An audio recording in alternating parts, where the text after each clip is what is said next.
Hello and welcome to a brand new Arseblog Arsecast right here on Arseblog.com. How are you? Why are you doing an Arsecast, I hear you say? Because you've got to record an Arsecast Extra today, isn't that right? Yes, that is right.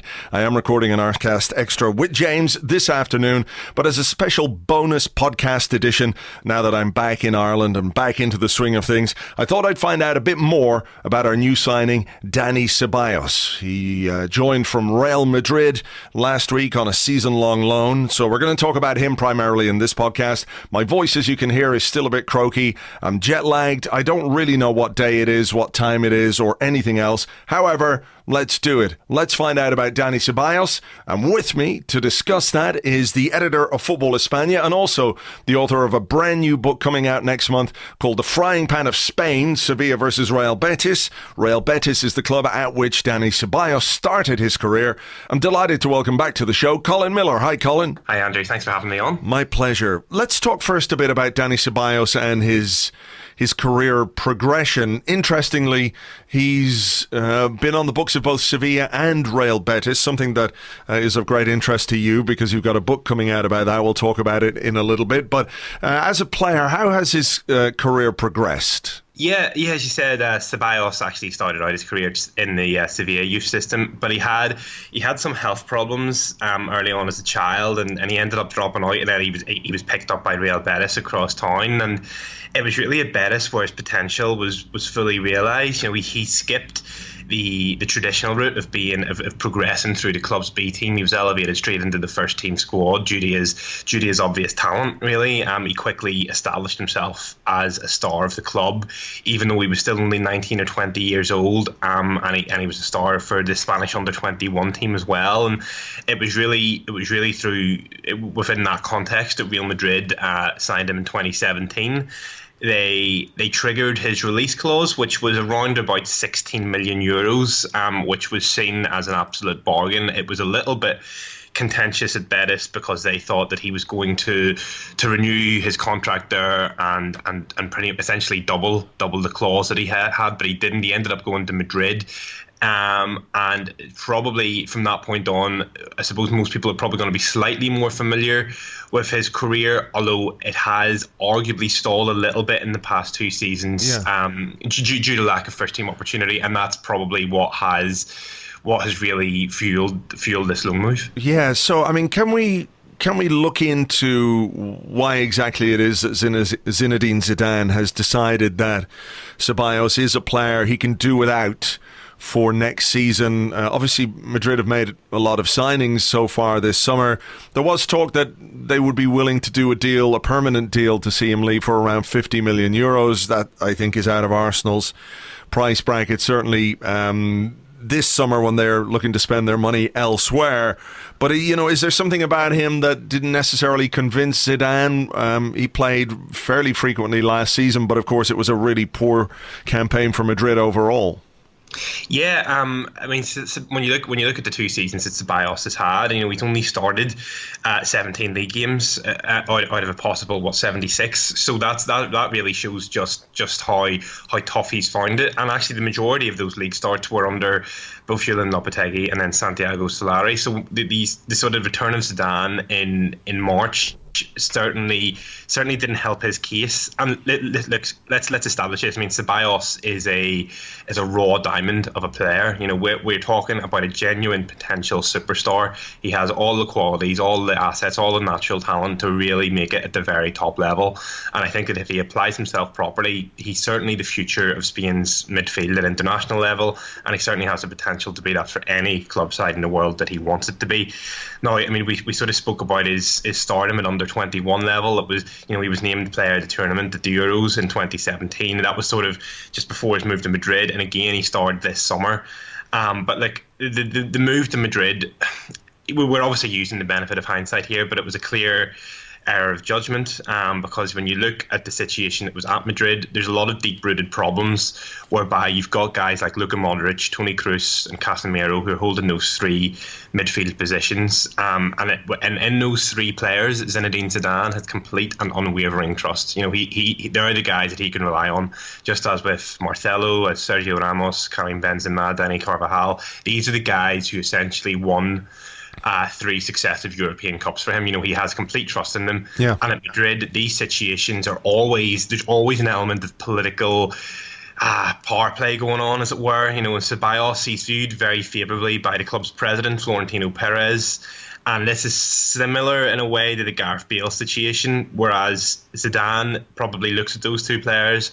He doesn't really get on with them at a personal level. They don't really fit his ideal system. And Zidane probably would have been happy to see Ceballos depart permanently this summer, you know. Yeah.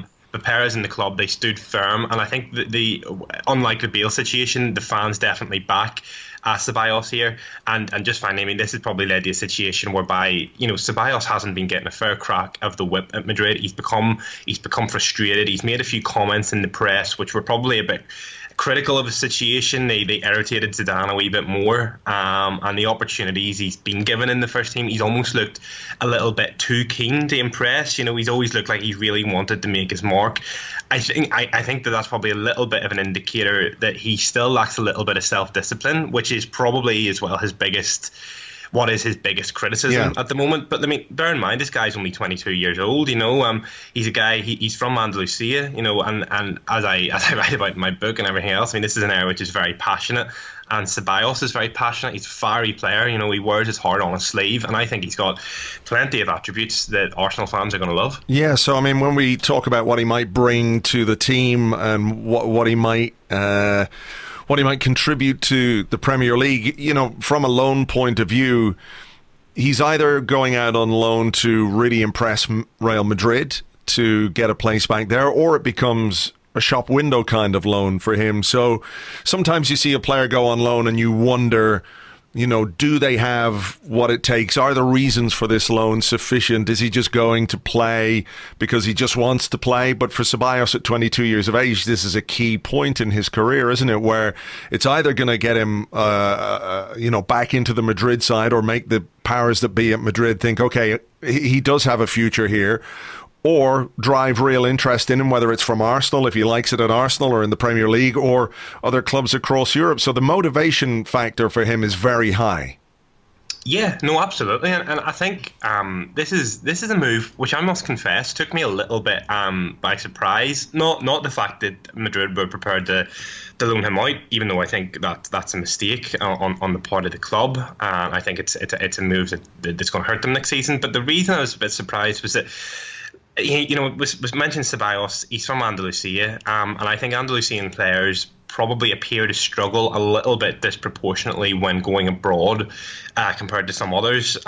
Is there any reason for that in particular, or is it because that region of Spain is insular is maybe not the right word, but it's quite what's the word I'm looking for here? There goes my jet lag brain when I'm talking to you about this. But you know, the players from there, they don't seem to always travel as well. Yeah. I think in generally, I mean, we can generalize a little bit here, but they're probably, you know, Andalusians are typically very family oriented people. You know, they're very keen on their traditions, and their home comforts are generally very significant for them. And I think a very good example of that is Jesus Navas. He's currently the captain of Seville. Most listeners are probably familiar from at Manchester City, but he notoriously got very homesick earlier in his career. When he got called up to the Spanish youth matches, he only reluctantly agreed to actually go because he found out he'd be bunking with his friend Sergio Ramos, who, you know, he's also from Seville. So you look at that, and Ceballos, he's from the Sevillian town of Utrera, which he actually shares with the late Jose Antonio Reyes.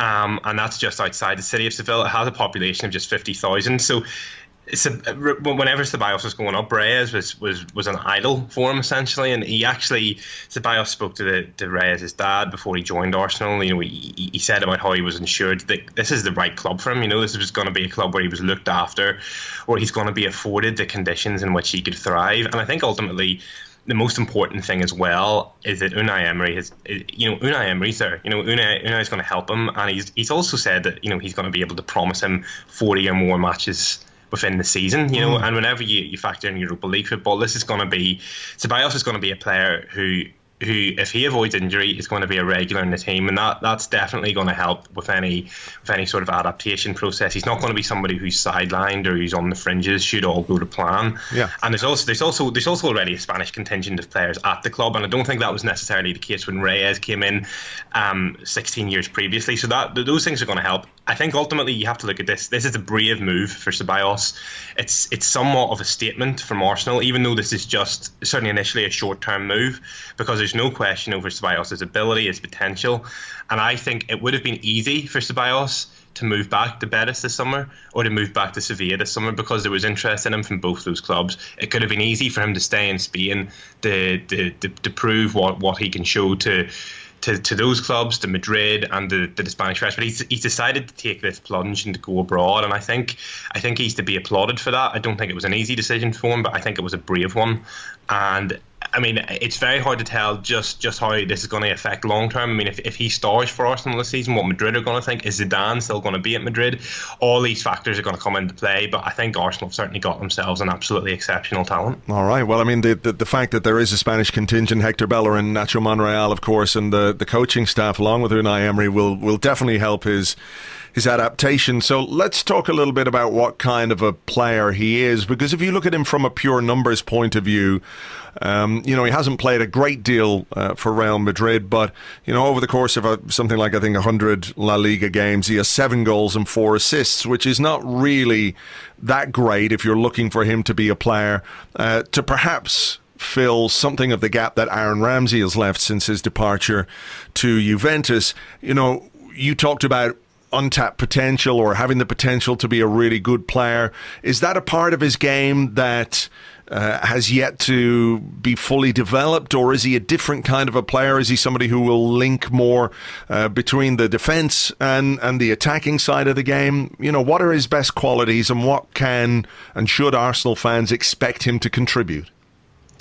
Well, I think first and foremost, Ceballos is the type of player who's going to get fans on their feet. He's got the ability to light up a game. He can play in a deeper midfield role where he can dictate the tempo of the play a little bit more. But I've always thought he's looked most at home and most effective in a slightly more advanced position, whereby he can take players on. He can draw the opposition out of their positions. And he can open up spaces for other teammates, and that's certainly something that he can do. And again, there's been a few questions. Is this a guy who's going to adapt to the sort of rough and tumble of the Premier League? And I would say there's not many doubts about that, actually, because despite his somewhat wary figure and frame, he's actually a really tough competitor. He's very familiar with being targeted and sometimes manhandled by opposition teams. So I actually think that in many ways he's an ideal replacement for Aaron Ramsey. I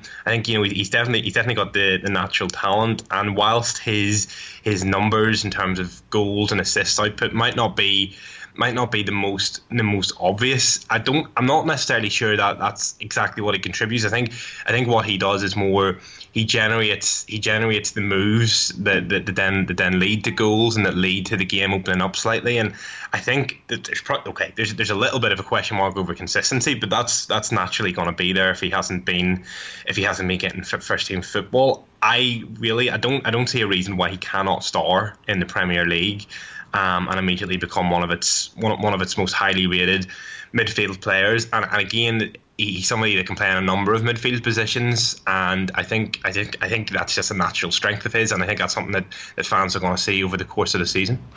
His passing range, talk to me a little bit about that and his ability on the ball in possession, because I think Arsenal fans have been looking for somebody in midfield to perhaps bring some of the qualities that we lost when Santi Cazorla left. And Cazorla, is an exceptional, almost unique talent in terms of what he can do with a football. So I don't want to heap that amount of pressure on Ceballos in that regard. But is that something that he can do? Are those shoes that he can come close to filling in terms of how he uses the ball?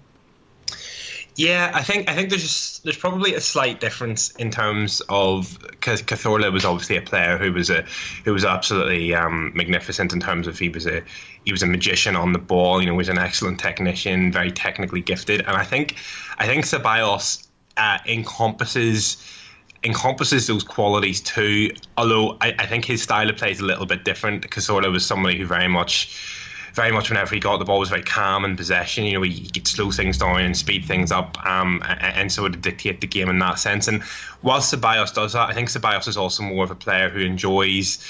He's certainly capable of the passing range, and he's certainly capable of the technique, but I think he enjoys being on the ball a lot more and taking players on quite a bit more and driving the game a bit more, just making things happen. He tries to force the situation slightly more than I'd say Cazorla would, and I think in that sense he's probably a little bit more traditional in terms of a British style of play, and we said there about how that can maybe slightly help his adaptation to the Premier League. But he's a player that will try tricks, that he will try to maybe not embarrass his opponent, but certainly he's not going to shy away from pulling off moves that are that could be seen as audacious. He can take risks, you know, and he's, as I said about his bravery, he's not afraid to make his mark in a game and stamp his authority on it, and that, as I said, tends to attract a situation whereby teams try to take him out of the game, essentially, whether it's physically by man marking him or whatever else. So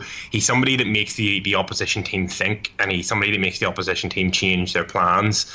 And again, whilst this is something that maybe didn't quite have its same impact at Real Madrid, this is something that could really have an impact in the Premier League, because he's somebody whose natural talent, I think, will naturally stand out. And I think it's somebody that if opponents don't get a handle of, they could very easily find themselves losing the midfield battle. Yeah, is there something to be said for giving him some responsibility in that, you know, you talked about how quickly he made his breakthrough at Real Betis. He didn't come through the B team. He was straight into the senior team and seemed obviously to relish that, and it got him ultimately a move to Real Madrid. At Real Madrid, there are senior players in front of him who Zidane and other coaches have had a bit more faith in, understandably so, because of their quality, I guess, when you're talking about the likes of Kroos and Modric, etc., etc. But for Spain in the under-21 European Championships this year, obviously Spain won it. He was the standout player in the previous tournament as well, where he would have just naturally had a bit more responsibility on the pitch placed in him by the coach. You know, is that part of what makes his qualities emerge? Yeah, exactly. And I think that we spoke there about how at Real Madrid he became frustrated. He's somebody that, as I said, he's very passionate. So whenever he doesn't get afforded the opportunity or the prominence within a team that he thinks he deserves, he tends to let that get to him a little bit. And I think there's a similarity to be drawn a little bit with how he conducts himself with possibly a younger Wayne Rooney whenever he was at Everton and then Man United. Somebody who's very very fiery. And whilst I think whereas with Rooney that sort of I'm not sure how the best way of describing this is, but that kind of the passion was contained and streamlined in a certain way. I don't think that's quite happened with Ceballos yet. You know, this so by giving him the opportunity to really take control of a game and to really give him the prominence within a team, you know, like you're our man, essentially, to be telling him that.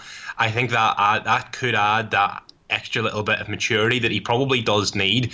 Now, the important thing is that cannot be allowed then to curb what he already has, you know, because his game is essentially like you're going to take risks, you're going to run, and you're going to take people on and everything else. You're going to try to dictate things. You're going to try to draw people in and everything else. So that in itself takes almost like this sort of childlike kind of innocence within the game, you know, that it's something that maybe gets curbed a little bit within players, but it's something that fans really really love to see, and it's something that, as I said, makes the game a lot more enjoyable to watch. So I think there needs to be a balance here, whereas yes, Ceballos, we've spoken about his need to mature a little bit more, and also, but I think if he has the trust of his coach, and I think that if his trust of his teammates as well, I think that's very important for him. And you saw that at the under-21 level. And, you know, if that happens at Arsenal, and I don't see a reason why it wouldn't, then I don't see why he wouldn't be able to start.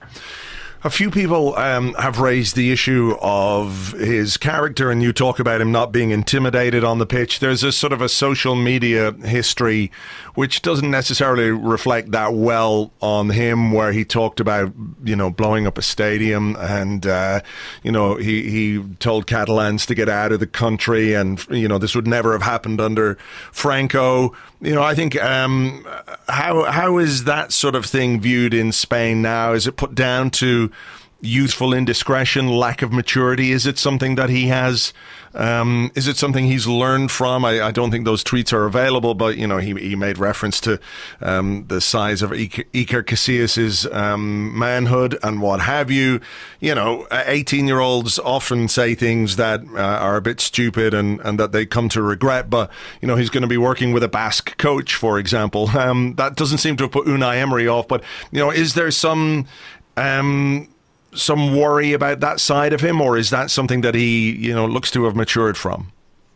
No, I don't think there's any real worry about that. And actually, it's quite rare. Is it obviously in Spanish football? They love controversy. They love to stir things up a little bit. And that actually is something that hasn't really been covered at all in the past few years. It's something that I think people recognise the fact that whenever Ceballos sent the majority of those messages, he was a teenager. He was obviously probably grown up, not quickly enough. But this is all about a maturity process, and I think whenever players are then exposed to the wider kind of culture and the wider sense of outside their own little comfort zone, and Ceballos has gone on to play with many more players at underage level for Spain. He's been with the senior team. And obviously at Real Madrid too, and the move over to England is just going to speed that up. He's going to be exposed to a lot more than what was the case earlier on in his career. And again, maturity is obviously going to be a question. And he did, as I said earlier, he made comments last year about Zinedine Zidane. Whenever he initially left the club, he said that there was never much of a relationship, that I wasn't given a proper opportunity under him. And then whenever Zidane came back, there was quotes attributed to him that were pretty much saying, this isn't good news for me. This is something that's gonna kind of stall my progress, as it were. And that's something that didn't make sense for him to say, because obviously by saying that, he's not exactly going to get in Zidane's good books.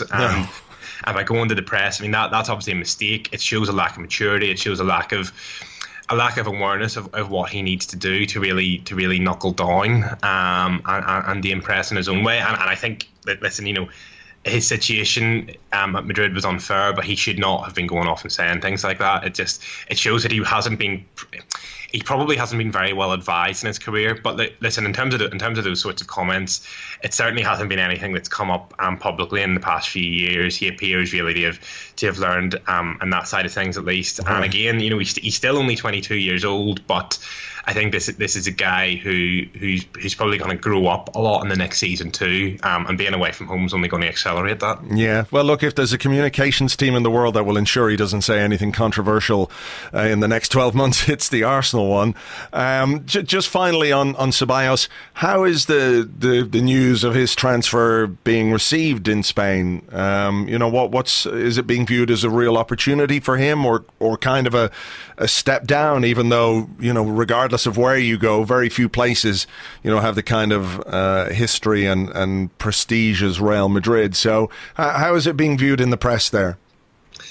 Generally, the reaction has been one of probably slight disappointment in terms of the Madrid. Certainly, I think Madrid fans are certainly disappointed that Ceballos has been allowed to go. The media had kind of drummed it up for a while, although I think that the fact that there had been a sense that Madrid could have been willing to sell Ceballos permanently, although I think his performances this summer at the Under-21 Championships probably ruled that out as an option altogether, certainly for now. But yeah, there's a sense of disappointment. There's a sense that this kind of, whilst it could be seen as a mistake, it also is sort of the Madrid strategy. They've spent over 300 million euros in transfers this summer, and there's been a lot of players who've subsequently left the club, and almost all of those players have been young Spanish players who who have been very highly rated within their careers, but they haven't been able to see first team football at Madrid. So it's not just Ceballos this is affected. You've seen Marcos Llorente, who's gone to Atletico Madrid. Yeah. Teo Hernandez has joined Milan.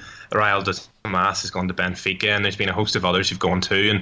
And also the sense that Marco Asensio has then suffered this sort of season-ending injury, as it were, against Arsenal in the friendly, ironically, and that was something that people maybe thought, even though these two guys didn't play in the exact same positions, there's a real sense that there's an identity being lost here, because Madrid had really, under Florentino Perez, they kind of initially moved away from this policy of signing Galactico-style players, and they'd focused instead on signing all these sort of promising young Spanish players, and ultimately the model failed because they weren't given the first team opportunities that maybe they thought they deserved, and that, in a sense, that was the initial clash with Zidane, who was picking the team, and he wasn't really prepared to introduce these guys a wee bit more regularly. So yeah, I think there's a sense that this was probably an inevitable decision. I think most Madrid fans would want to see Ceballos back in the team next year, although whether, as we've spoken before, there's so many factors that's dependent upon.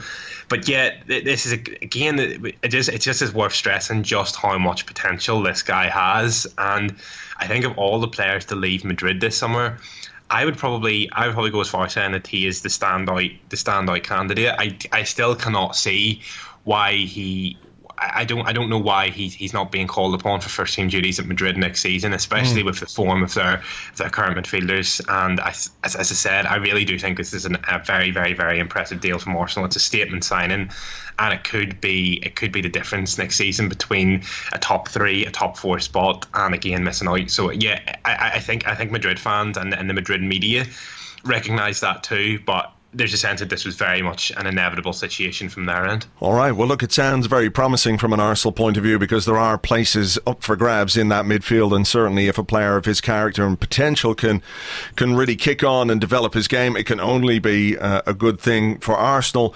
Before we go, Colin, you've got a new book coming out on the 12th of August. It's called The Frying Pan of Spain, Sevilla versus Real Betis, Spain's hottest football rivalry. And people will, observers of La Liga will think, well, what about the Barcelona Real Madrid rivalry, which we've all seen play out on TV, the Ronaldo Messi thing, and just traditionally El Clasico is the one that everybody looks at as the biggest rivalry in Spain. But, there's a separation of some hundreds of kilometres between Barcelona and Real Madrid, and it's predicated on them being traditionally the two biggest clubs in Spain. Betis and Sevilla almost side by side. What exactly is this book going to tell us about that rivalry? Yeah, and as you said, the book's called The Frying Pan of Spain, and that is what the city of Seville is referred to within the nation, and that's obviously the theme that I played on in terms of its football rivalry as well. And obviously we've spoken a lot about Dani Ceballos and how Ceballos is a player who's very, he's very passionate, he's fiery, and he can be quite emotional too, and those are qualities that sum up Andalusians in general. They sum up the city of Seville, and they sum up both football clubs and Real Betis and Sevilla and the rivalry that they share. So I've tried to explain that. I've tried to explain why, by delving into this sort of the Spanish culture and the footballing culture too, that why this game's so special, why these two clubs are so significant within Spain itself.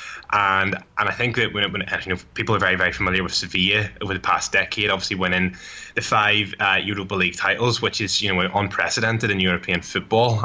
But sometimes when you mention Real Betis, a lot of people from outside of Spain are like, Real who? And a lot of people aren't even aware that they play in Seville, and that there's this really, really incredible derby with Sevilla. So I've tried to explain just why this is such a massive deal within Spain, and I think as well that most Spanish football fans, whilst they're always very sort of proud of their own club and the own sort of rivalries that they have, a lot of them look to Seville and they're like, yeah, that's the real one that stands out. So I've tried to explain that within the book, and just why this game's so significant, why the two clubs are very authentic, as it were, because we mentioned Barcelona and Real Madrid. And obviously a lot of the media coverage sort of gravitates towards them. But then there's a sense as well, if you go to a Madrid game, if you go to a game at the Camp Nou, that there's so many. Yeah, this is not the fault of the clubs, but there's an overwhelming number of tourists that go there, and there's certainly a feeling that this is very much a kind of packaged experience, certainly in terms of a match day point of view. Whereas if you go to a Seville derby, certainly, but even a standard Sevilla or Real Betis home game, it's a very authentic experience. You're surrounded by season ticket holders, you're surrounded by people who live in the city, who breathe the clubs, and who are engulfed in this rivalry. And the split. The thing is, as well, Seville's a city which is genuinely 50-50 split down the middle. And it's all these ingredients that make it a really fascinating mix, and it's unparalleled. I think certainly within Western Europe, that situation and that backdrop. So yeah, I mean, I was lucky enough to go over and live there, and sort of immerse myself in the rivalry and then within the clubs and the fans, and it's such a special experience. So I've tried to convey that through the book, but certainly there's also plenty of links to Arsenal as well. Obviously, Unai Emery, who's currently the manager of Arsenal, of course, and he was magnificently successful at Sevilla. There's also quite a lot of time devoted to Jose Antonio Reyes as well, and obviously that news earlier this summer was something that really rocked the city again, and it sort of this sense as well that Reyes was a very close friend of Antonio Puerta, who died just 12 years previously, aged just 22, and Seville, it's a city that seems to be continually hit by these tragic events, and again, this is something that sort of builds up in the sense that it's a very emotional city anyway, and all these things all these terrible tragedies essentially that have happened. It's something that kind of pulls at the heartstrings a little bit, and it really adds to a layer of mutual respect between the clubs, and they always come together when something like this happens. But there's no sense that there's any passion or anything that's lost within the rivalry itself. By that, in fact, it's just added to because of that. So yeah, it's a really unique experience, and I implore anybody who hasn't been to Seville, who hasn't been to the games, to go out there certainly and take it in, and to get a copy of the book as well. Hopefully, of course.